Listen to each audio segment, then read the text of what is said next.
JSK cinema കാണാൻ justice N Nagaresh സ്റ്റുഡിയോയിലെത്തി. എറണാകുളം പടമുകളിലെ കളർ പ്ലാന്റ് സ്റ്റുഡിയോയിലാണ് രാവിലെ 10 മണിക്ക് ശേഷം അദ്ദേഹം സിനിമ കാണുന്നത്. സെൻസർ ബോർഡ് പ്രതിനിധികൾക്കൊപ്പമാണ് ജസ്റ്റിസ് എൻ നഗരേഷ് സിനിമ കാണുന്നത്. അരുൺ ശങ്കർ വിവരങ്ങളുമായിട്ടുണ്ട്. അരുൺ, സമയം 12:10.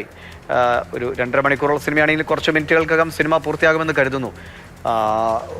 അങ്ങനെ നിയമപരമായ വിവരങ്ങളായതുകൊണ്ട് അദ്ദേഹം പ്രതികരിക്കുകയുമില്ല. പക്ഷേ എങ്കിലും ഈ നിർമ്മാതാക്കൾ വളരെ പ്രതീക്ഷയിലാണോ അവർക്ക് അനുകൂലമായ ഒരു സമീപനം കോടതിയുടെ ഭാഗത്തു നിന്നുണ്ടാകുമെന്ന നിലയിൽ?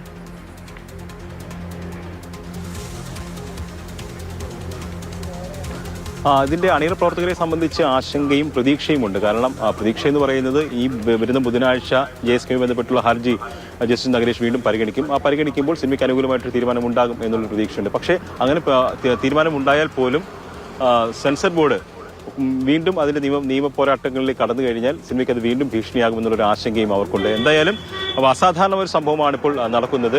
കൊച്ചി പടമുകളിലെ കളർ പ്ലാനറ്റ് എന്ന സ്റ്റുഡിയോയിലെത്തിയാണ് ജസ്റ്റിസ് നഗരേഷ് ഈ സിനിമ കാണുന്നത്. കഴിഞ്ഞ തവണയൊക്കെ ഈ ഹർജി പരിഗണിച്ചപ്പോൾ നിർമ്മാതാക്കൾ ആവശ്യപ്പെട്ട ഒരു വിഷയമായിരുന്നു ജഡ്ജി നേരിട്ട് ഈ സിനിമ കണ്ട് വിലയിരുത്തണം എന്നുള്ളത്. കാരണം ജാനകി എന്ന പേര് ഉപയോഗിക്കുന്നതിൻ്റെ പ്രശ്നം എന്താണെന്ന് കോടതിക്ക് അത് നേരിട്ട് ബോധ്യപ്പെടുമല്ലോ എന്ന് നിർമ്മാതാക്കൾ പറഞ്ഞു. അത് അംഗീകരിച്ചുകൊണ്ടാണ് ജഡ്ജി സിനിമ കാണാൻ എത്തിയത്.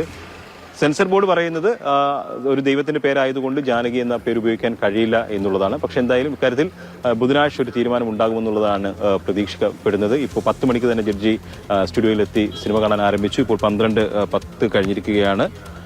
ഒരു 20 മിനിറ്റിനകം തന്നെ സിനിമ കണ്ട് പൂർത്തിയാക്കുമെന്നാണ് പ്രതീക്ഷിക്കുന്നത്. ജഡ്ജിയോടൊപ്പം സെൻസർ ബോർഡിന്റെ 2 പ്രതിനിധികളുമുണ്ട്. നേരത്തെ സെൻസർ ബോർഡിന്റെ വക്കീലിന് ഈ സിനിമ കാണണമെന്ന് ആഗ്രഹം പ്രകടിപ്പിച്ചിരുന്നു. പക്ഷേ അദ്ദേഹം മുംബൈയിലാണ്. മുംബൈയിൽ അതിനുള്ള സൗകര്യം ചെയ്തു കൊടുക്കാൻ കഴിയില്ല എന്നുള്ളത് നിർമ്മാതാക്കൾ അപ്പോഴേ അറിയിച്ചിരുന്നു. അപ്പോൾ അദ്ദേഹത്തിന്റെ പ്രതിനിധിയായിട്ടായിരിക്കും സെൻസർ ബോർഡ് അംഗങ്ങൾ ഈ സിനിമ കാണുന്നത്.